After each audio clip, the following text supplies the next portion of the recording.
Có một sự thật mà rất ít người dám nói thẳng, phụ nữ bước qua tuổi 50 không hề hết nhu cầu như nhiều người vẫn nghĩ. Họ chỉ im lặng hơn, họ không còn ồn ào, không còn đòi hỏi, không còn giận hờn trẻ con. Nhưng phía sau sự điềm tĩnh ấy là những khát khao rất thật, khát khao được yêu, được quan tâm, được nhìn nhận như một người phụ nữ đúng nghĩa. Nhiều người đàn ông lầm tưởng rằng khi tóc vợ đã điểm bạc, khi con cái đã lớn, thì mọi thứ liên quan đến cảm xúc và gần gũi cũng tự nhiên nhạt dần. Nhưng điều nhạt đi không phải là nhu cầu, mà là sự tinh tế trong cách hai người dành cho nhau. Ở tuổi U50, phụ nữ không cần những lời hứa hoa mỹ, họ chỉ cần một ánh mắt còn thấy mình quan trọng. Một cái nắm tay không vì nghĩa vụ, một sự gần gũi đủ ấm để xóa đi cảm giác mình đang dần bị bỏ lại phía sau. Nếu bạn nghĩ chủ đề này không liên quan đến mình, hãy ở lại vài phút, bởi có thể bạn sẽ nhìn lại người phụ nữ bên cạnh theo một cách hoàn toàn khác. Và biết đâu, chỉ một sự thay đổi nhỏ hôm nay có thể cứu cả một cuộc hôn nhân ngày mai. Thứ nhất, nhiều người nghĩ họ đã hết nhu cầu, nhưng sự thật không phải vậy. Có một định kiến âm thầm, nhưng rất phổ biến, phụ nữ bước qua tuổi 50 thì nhu cầu tình cảm và sự gần gũi cũng tự nhiên giảm dần, thậm chí biến mất. Người ta hay nói những câu nửa đùa nửa thật như tuổi đó rồi còn gì nữa, giờ chỉ lo cháu chắt thôi. Và lâu dần, chính người phụ nữ cũng bắt đầu bị gán cho một vai trò duy nhất, vai trò của sự hy sinh, của bổn phận, của chăm sóc người khác. Nhưng sự thật không đơn giản như vậy. Phụ nữ U50 không hết nhu cầu, họ chỉ thay đổi cách thể hiện. Nếu ở tuổi trẻ, nhu cầu có thể đến từ sự bốc đồng, từ cảm xúc mạnh mẽ, thì ở tuổi này, nó trở thành một nhu cầu sâu sắc hơn, nhu cầu được kết nối, được trân trọng, được xem là một người phụ nữ vẫn còn giá trị.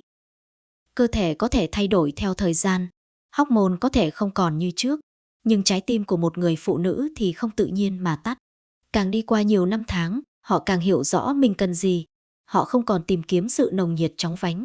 Họ cần sự dịu dàng bền bỉ. Họ cần một sự gần gũi có chiều sâu, nơi họ không chỉ được chạm vào, mà còn được thấu hiểu. Vấn đề nằm ở chỗ, xã hội hiếm khi nói về điều đó một cách thẳng thắn. Phụ nữ trung niên thường được khuyên nên an phận, nên giữ ý, nên biết vị trí của mình. Và vì thế, họ dần học cách im lặng. Họ không nói rằng mình buồn khi chồng lạnh nhạt. Họ không thừa nhận rằng mình chạnh lòng khi không còn được quan tâm như trước. Họ giấu đi cảm giác trống trải phía sau vẻ điềm đạm. Nhiều người đàn ông nhìn thấy sự im lặng ấy và nghĩ rằng vợ mình đã nguội. Nhưng thật ra, không phải họ nguội. Họ chỉ không còn muốn đòi hỏi khi biết rằng đòi hỏi cũng không được lắng nghe. Ở tuổi U50, nhu cầu không còn ồn ào. Nó trở thành một khoảng lặng, một sự mong chờ âm thầm. Họ không cần những cử chỉ phô trương. Họ chỉ cần biết rằng trong căn nhà này, mình vẫn còn là người được yêu thương, chứ không chỉ là người lo toan. Hãy thử đặt mình vào vị trí của một người phụ nữ đã dành hơn 20, 30 năm cho gia đình. Cô ấy đã từng trẻ trung, từng được theo đuổi, từng được trân trọng. Rồi thời gian trôi qua, cô ấy trở thành mẹ, trở thành người gánh vác đủ thứ việc.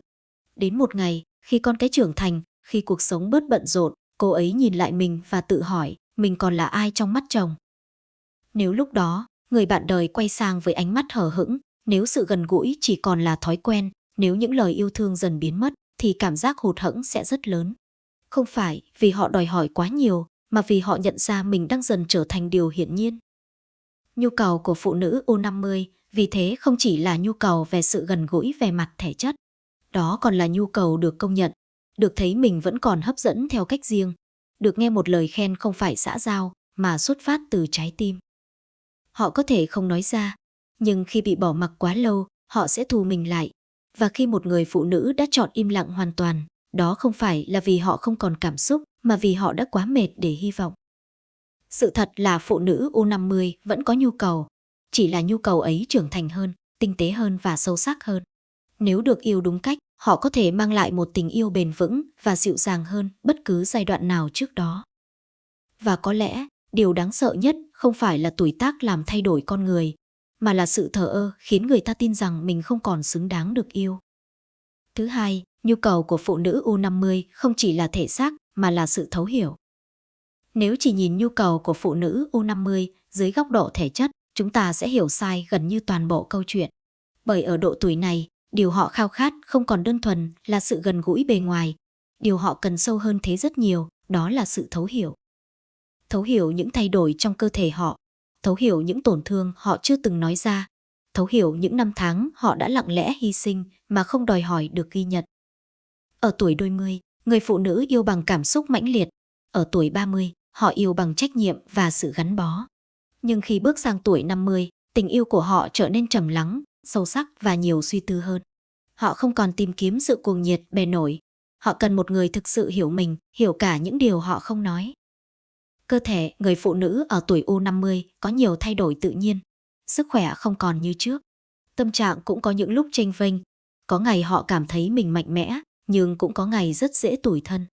Và điều họ cần không phải là lời phán xét hay sự né tránh, mà là một cái nhìn cảm thông. Khi một người phụ nữ nói, hôm nay em mệt, đôi khi điều họ muốn không phải là giải pháp, họ chỉ muốn được quan tâm. Khi họ lặng im, không phải vì họ không có gì để nói, mà vì họ đang chờ một câu hỏi chân thành, em đang nghĩ gì thế? Nhu cầu lớn nhất của phụ nữ U50 chính là được lắng nghe mà không bị xem nhẹ. Ở giai đoạn này, họ bắt đầu nhìn lại cuộc đời mình. Họ nghĩ về tuổi trẻ đã qua, nghĩ về những giấc mơ từng dang dở, nghĩ về những điều mình đã đánh đổi cho gia đình. Và nếu trong hành trình nhìn lại ấy, họ không có một người bạn đời đủ tinh tế để đồng hành, họ sẽ cảm thấy cô đơn ngay trong chính ngôi nhà của mình. Sự thấu hiểu ở tuổi này không cần quá nhiều lời hoa mỹ. Đó có thể là việc người chồng chủ động san sẻ, việc nhà khi thấy vợ mệt, là việc hỏi han sức khỏe một cách thật lòng, là việc vẫn dành thời gian ngồi cạnh nhau, dù chỉ để im lặng. Nhiều người đàn ông cho rằng khi đã sống với nhau mấy chục năm thì không cần nói những lời yêu thương nữa. Nhưng chính ở tuổi U50, những lời ấy lại trở nên quý giá hơn bao giờ hết. Bởi khi thời gian đã cuốn đi vẻ ngoài tươi trẻ, điều giữ lại một người phụ nữ chính là cảm giác mình vẫn còn được trân trọng. Họ không cần được tâng bốc, họ chỉ cần biết rằng trong mắt người bạn đời, mình vẫn là người phụ nữ năm nào, dù đã có thêm vài nếp nhăn, vài sợi tóc bạc. Sự gần gũi về mặt cảm xúc lúc này còn quan trọng hơn bất cứ điều gì khác. Khi một người phụ nữ cảm thấy được hiểu, được sẻ chia, tự nhiên họ sẽ mở lòng.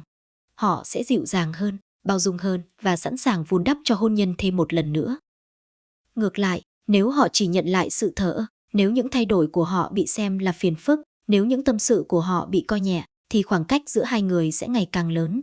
Không phải vì họ không còn yêu, mà vì họ không còn cảm thấy được kết nối. Ở tuổi U50, nhu cầu không phải là sự bùng nổ, nó là sự lặng sâu, là mong muốn được đồng hành như hai người bạn tri kỷ, là khát khao được nắm tay nhau đi hết phần đời còn lại trong sự tôn trọng và thấu hiểu. Và có lẽ, yêu một người phụ nữ U50 đúng cách không phải là cho họ những điều lớn lao, mà là đủ tinh tế để nhận ra, phía sau vẻ ngoài điềm tĩnh ấy là một trái tim vẫn muốn được yêu như thuở ban đầu, chỉ khác ở chỗ, tình yêu ấy giờ cần nhiều sự thấu hiểu hơn bao giờ hết. Thứ ba, đừng coi thường nhu cầu âm thầm, vì đó là gốc rễ của hạnh phúc. Phần 3, đừng coi thường nhu cầu âm thầm, vì đó là gốc rễ của hạnh phúc. Trong hôn nhân, điều làm người ta xa nhau không phải là những trận cãi vã lớn, mà là những khoảng lặng kéo dài. Là những lần một người cần, nhưng không được đáp lại. Là những nhu cầu âm thầm bị xem nhẹ quá lâu. Phụ nữ U50 hiếm khi nói to điều mình thiếu. Họ không còn giận dỗi như thời trẻ. Không còn trách móc ồn ào. Họ chọn im lặng. Và chính sự im lặng ấy khiến nhiều người đàn ông hiểu lầm rằng chắc cô ấy không còn cần nữa. Nhưng sự thật là khi một người phụ nữ không nói ra nhu cầu của mình, không có nghĩa là nhu cầu đó không tồn tại. Chỉ là cô ấy đã quen với việc đặt mình xuống sau cùng. Suốt mấy chục năm, họ đã quen ưu tiên chồng con trước bản thân, quen thức dậy sớm hơn người khác, quen ngủ muộn hơn người khác, quen với vai trò người chăm sóc, người chịu đựng, người nhường nhịn, và dần dần, nhu cầu của họ trở thành thứ đứng cuối danh sách. Nhưng trái tim con người không phải là cỗ máy, nó không thể mãi cho đi mà không cần nhận lại. Ở tuổi U50, người phụ nữ bắt đầu nhạy cảm với sự vô tâm hơn bao giờ hết. Bởi khi đã đi qua gần nửa đời, họ hiểu rằng thời gian còn lại không nhiều như trước. Họ không còn muốn sống trong một mối quan hệ chỉ có trách nhiệm mà thiếu sự gắn kết. Một cái quay lưng khi họ muốn được ôm, một ánh mắt hờ hững khi họ cố gắng chia sẻ. Một thái độ xem sự gần gũi là nghĩa vụ thay vì mong muốn, tất cả những điều đó tích tụ lại thành nỗi buồn âm ỉ. Và nguy hiểm nhất là nỗi buồn ấy không bùng nổ, nó chỉ lặng lẽ làm trái tim nguội dần. Khi một người phụ nữ U50 cảm thấy mình không còn quan trọng, họ sẽ thu mình lại. Họ vẫn nấu ăn, vẫn dọn dẹp, vẫn làm tròn bổn phận, nhưng bên trong, họ không còn đặt nhiều cảm xúc vào mối quan hệ nữa. Đó là lúc hôn nhân bước vào giai đoạn nguy hiểm nhất, giai đoạn sống chung nhưng không còn kết nối. Đừng coi thường nhu cầu âm thầm của phụ nữ U50, bởi chính những nhu cầu nhỏ bé ấy là nền tảng của hạnh phúc lâu dài. Hạnh phúc không được xây bằng những món quà đắt tiền hay những chuyến du lịch xa hoa. Nó được xây bằng cảm giác được quan tâm mỗi ngày. Một câu hỏi thăm thật lòng. Một cái nắm tay chủ động. Một lời khen giản dị, hôm nay em nhìn hiền lắm. Một sự lắng nghe khi họ kể lại chuyện cũ dù bạn đã nghe nhiều lần. Những điều tưởng như nhỏ nhặt ấy lại là sợi dây giữ hai người ở lại với nhau sau mấy chục năm chung sống. Ở tuổi này, phụ nữ không sợ già. Họ chỉ sợ mình trở nên vô hình trong chính ngôi nhà của mình. Họ không cần được đặt lên cao. Họ chỉ cần được nhìn thấy, được ghi nhận, được xem là một người phụ nữ vẫn còn đáng yêu thương. Và điều đặc biệt là khi một người phụ nữ U50 cảm nhận được sự trân trọng ấy, họ sẽ trở nên dịu dàng hơn bao giờ hết. Họ biết cách yêu sâu, yêu bền và yêu với sự bao dung mà tuổi trẻ khó có được. Họ không yêu vì đam mê bốc lửa. Họ yêu vì biết ơn, vì trân trọng những ngày còn lại bên nhau. Có thể nói, giữ được sự gần gũi ở tuổi U50 mới chính là đỉnh cao của tình yêu hôn nhân. Bởi khi mọi hào nhoáng đã qua, khi vẻ ngoài không còn là ưu thế, khi cuộc sống không còn quá nhiều biến động, thứ giữ hai người ở lại chính là sự thấu hiểu và quan tâm. Nếu hôm nay bạn còn có một người phụ nữ U50 bên cạnh, xin đừng nghĩ rằng cô ấy đã hết mong chờ. Có thể cô ấy không nói ra. Nhưng chỉ cần bạn tinh tế hơn một chút, chủ động hơn một chút, bạn sẽ thấy ánh mắt cô ấy sáng lên như thuở ban đầu. Và đôi khi, hạnh phúc không phải là bắt đầu một điều gì mới mẻ, mà là biết nâng niu những nhu cầu âm thầm đã từng bị lãng quên trước khi quá muộn. Phần kết, khi hiểu được điều này, hôn nhân sẽ bước sang một tầng sâu khác. Đi qua gần nửa đời, người phụ nữ U50 không còn mong những điều ồn ào. Họ không cần những lời hứa lớn lao.